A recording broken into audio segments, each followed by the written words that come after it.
Hello, welcome to People in Perspective. I'm Nathan Bolda, and my guest for this edition is Fred Krubel, a musician from Brookfield. Welcome to the show, Fred. Hey, Nathan. Hey, so you play guitar? I do. Yeah. So when did you start playing? I started playing when I was 14, so that was in 1997. So it's been 15 years. 15 years? Yeah. Wow. So do you know how to play any other instruments other than guitar? Well, I mean, I started playing pretty much anything that was lying around, similar. So, I learned how to pick up the drums, picked up bass. Yeah. But these days I can play pretty much anything with frets, so a banjo, a mandolin, So any string ukulele. instrument? Well, it's got to have frets, Yeah, so no violins and stuff like that. Yeah.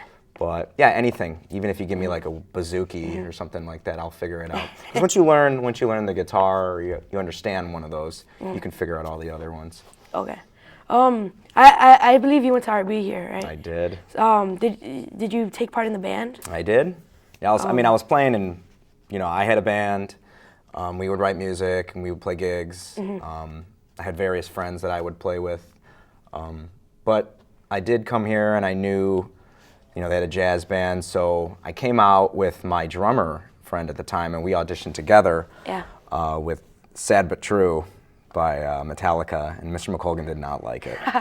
And he told us to get lost. No, Really? he didn't. No, Oh, okay. Yeah, I didn't make it that year. All right.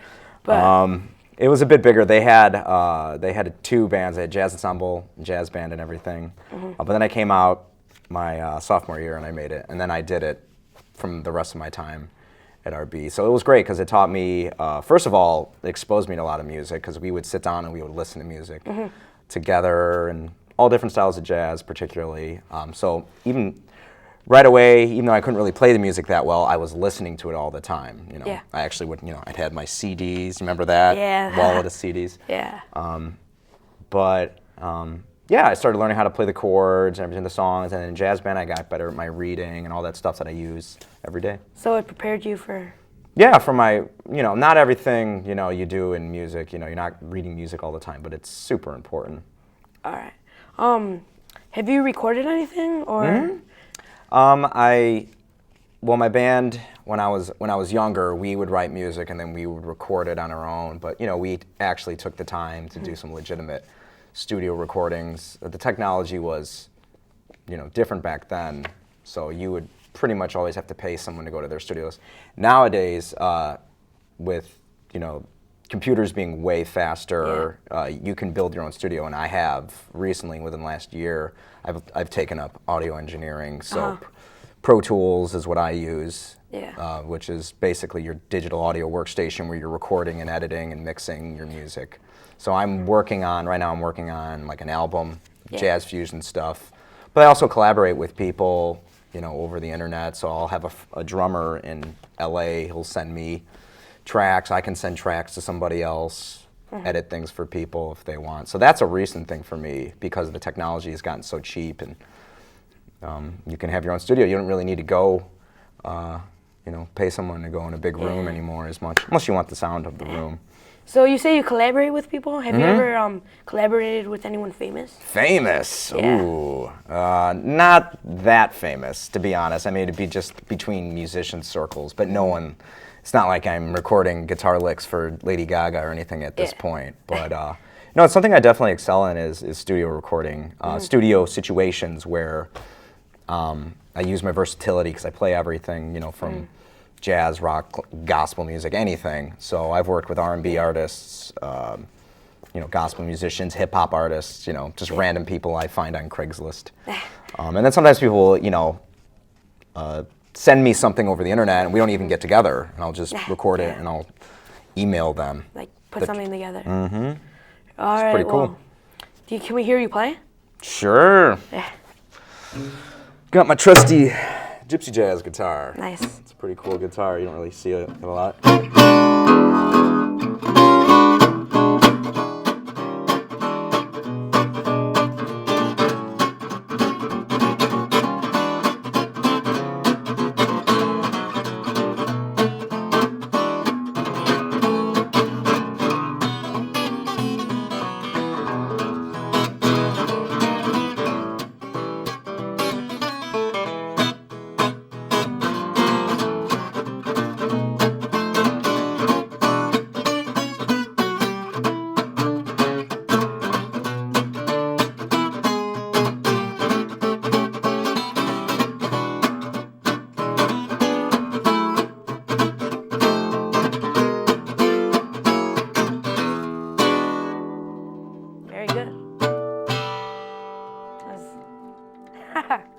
Yeah, that was good. Thanks, dude. So do you make all your money from guitar? Do you have any side jobs? Ah, that's a good question. Historically, I've made most of my money teaching. Oh, really? Yeah, for the most part. I've been teaching for about 7 years now, various resources, mostly through the shop, I'll name drop, Sound Education in Brookfield. They also sell gear and all that stuff, but I've taught private lessons there for a while now, guitar and bass, string stuff. But as of recent, I've looked for other companies to give me more students, like online, there's one that I'll do. Just some people, just word of mouth. Yeah. But those kind of have fallen down. The numbers have gone way down, so I've had to, find more performing gigs, which I definitely make money from. But as of recently, I just picked up a Starbucks job. Yeah. They give you insurance, so that's good. Because so the main thing, though, to understand is that I'm just freelancing. I'm just self-employed, so I pay my own taxes. I pay my own insurance. Yeah. I know other people that are, artist types, filmmakers, that, just say, hey, I don't need, health insurance. I don't need those sorts of luxuries, but I like to have those things, so I pay for them. But definitely starving artist, to say the least. Do you have any short stories that you have? Sure. Well, I think it's more relevant to what was kind of cool when I was in high school.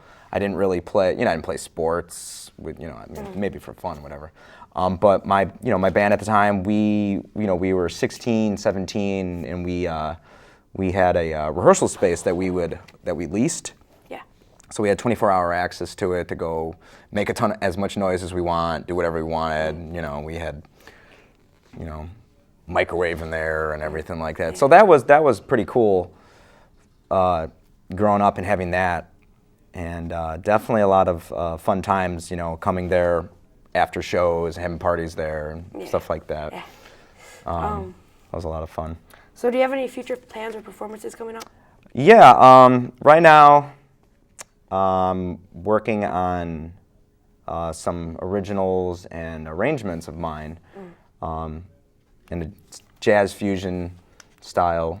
Trying to work on my own album because now I've gotten into the recording with Pro Tools and trying to collaborate with people. So trying to just get that together. That would be really cool for me. I tend to be really, really organized, so I don't like to just release things. But the whole recording thing is super new to me, so that's definitely something that I want to push forward, is that the jazz fusion stuff. Because I'll play with, jobs, whether, cover bands and, random benefits or weddings and stuff, but the art, that's the kind of stuff I'm working on of recent, is the jazz fusion stuff. And I've been working a lot on my singing because I realized that people, they really want to hear the singing a lot of the time. So I've been working a lot on that, and I think it would be a good idea to start writing songs, vocals and stuff, but still have my guitar playing in there. Okay. Thank you for joining me on People in Perspective. I'm Nathan Bolda, and thanks for watching.